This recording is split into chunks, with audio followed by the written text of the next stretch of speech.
Delivery होने से पहले हर एक महिला को ये 5 लक्षण जरूर दिखाई देते हैं।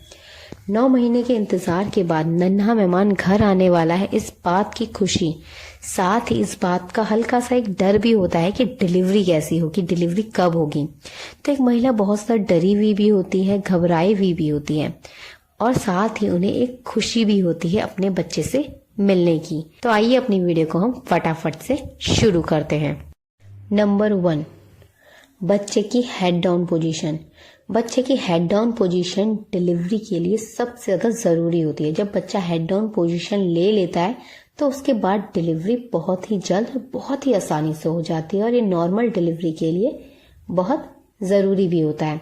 पर कई बार बच्चा हेड डाउन पोजीशन नहीं ले पाता, बच्चा जो है वो उल्टा होता है। मगर इसके अलावा भी कुछ ऐसे लक्षण होते हैं जो डिलीवरी से पहले दिखाई देते हैं। अगर आपका बच्चा हेड डाउन पोजीशन नहीं ले रहा तो ये चीज आपको डॉक्टर 9वें महीने में अल्ट्रासाउंड की हेल्प से बता देते हैं कि आपको अब आगे क्या करना है। इसीलिए डॉक्टर के साथ लगातार कांटेक्ट में रहना बहुत जरूरी होता है। आप चाहें तो 9वां महीना शुरू होने के बाद हर हफ्ते अपने डॉक्टर के पास जा सकते हैं, या अपने डॉक्टर से कंटिन्यू बात कर सकते हैं जब भी आपको कोई परेशानी दिखे या कोई बदलाव लगे। नंबर 2, वाई डिस्चार्ज होना। क्या आप जानते हैं जैसे डिलीवरी का समय पास आने वाला होता है तो हमें वाई डिस्चार्ज होने लगता है। हो सकता है वाई डिस्चार्ज की जगह आपको लिक्विड आए, यानी कि आपका यूरिन पास हो, आपको ऐसा लगे कि जो आपकी पानी की थैली है वो फटने लगी है। तो ये हो सकता है आपको वाटर डिस्चार्ज हो जाए या आपको वाइट डिस्चार्ज हो। और कई बार बहुत सारी महिलाओं को हल्की सी ब्लीडिंग भी दिखाई देती है। जो वाइट डिस्चार्ज है वो हल्का सा रेड या हल्का सा पिंक या हल्का सा ब्राउन भी दिखता है। तो अगर आपको ऐसा लग रहा है कि आपको वाटर डिस्चार्ज हो रहा है या वाइट डिस्चार्ज हो रहा है तो ये भी एक लक्षण होता है डिलीवरी से पहले का। नंबर 3, कमर में दर्द होना। अगर आपके कमर में बहुत अधिक दर्द रह रहा है, कभी हल्का होता है, कभी तेज हो जा रहा है, और बार बार आपको कमर में बहुत दर्द हो रहा है, आपको खड़े होने में दिक्कत हो रही है, आपको चलने में दिक्कत हो रही है, तो भी जो ये लक्षण होता है ये डिलीवरी से होने से पहले का लक्षण होता है। तो हो सकता है इस कमर दर्द के साथ आपका जो दर्द है वो पेट की तरफ आए और पेट कड़क हो जाए। अगर ऐसा होता है कि कमर में दर्द हो रहा है और पेट में जाके पेट में पहुंच जा रहा है और पेट कड़क हो जा रहा है तो ये लेबर पेन का लक्षण होता है। लेबर पेन भी 2 टाइप के होते हैं, एक असली एक नकली। अगर ये लेबर पेन आपको हल्का हो रहा है कि थोड़ी देर में हुआ, 5 मिनट बाद हो रहा है या 10 मिनट बाद हो रहा है, तो ये हल्के हल्के हो रहा है, तो ये फॉल्स लेबर पेन होता है, यानी कि नकली। अगर ये लेबर पेन बहुत तेज हो रहा है, बार बार कमर में बहुत अधिक दर्द हो रहा है, आपको 1 मिनट में 2 बार 3 बार या हो सकता है आपको बार बार हो रहा है, जो दर्द भी है बहुत तेज होता है, तो आपको समझना चाहिए कि असली लेबर पेन है। तो ये भी डिलीवरी से पहले दिखने वाला एक लक्षण है। नंबर 4, लूज मोशन होना या कॉन्स्टिपेशन होना या गैस एसिडिटी होना।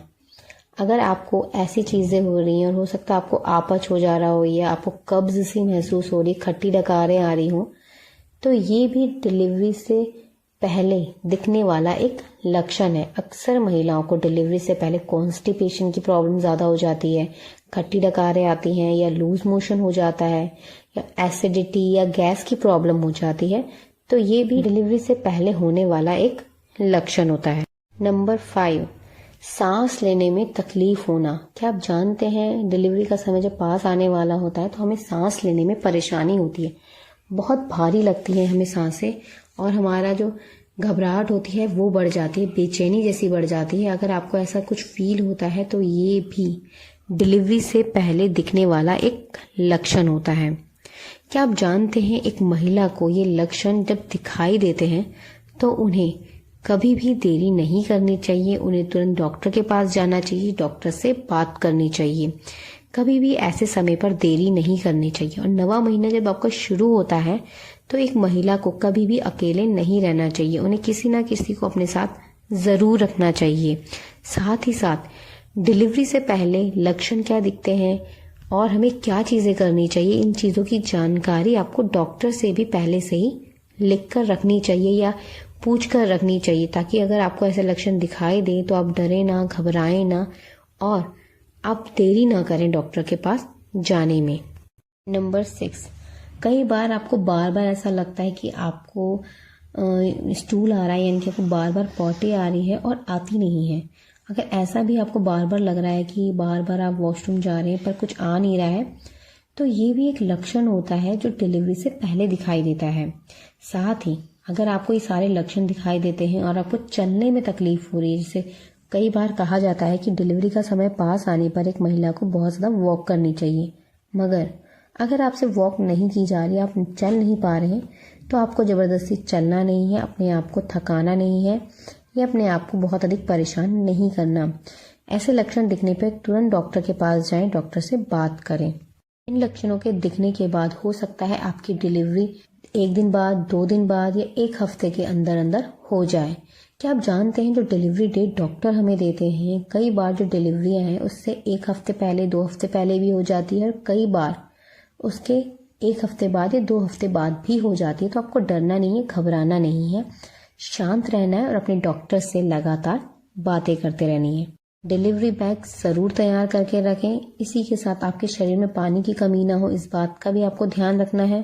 खाना खाने का अगर आपका मन नहीं करता है तब भी आपको हल्का फुल्का भोजन ज़रूर लेना है, ताकि डिलीवरी के समय आपके शरीर में कमज़ोरी ना हो, खून की कमी ना हो, इस बात का भी ध्यान रखना है।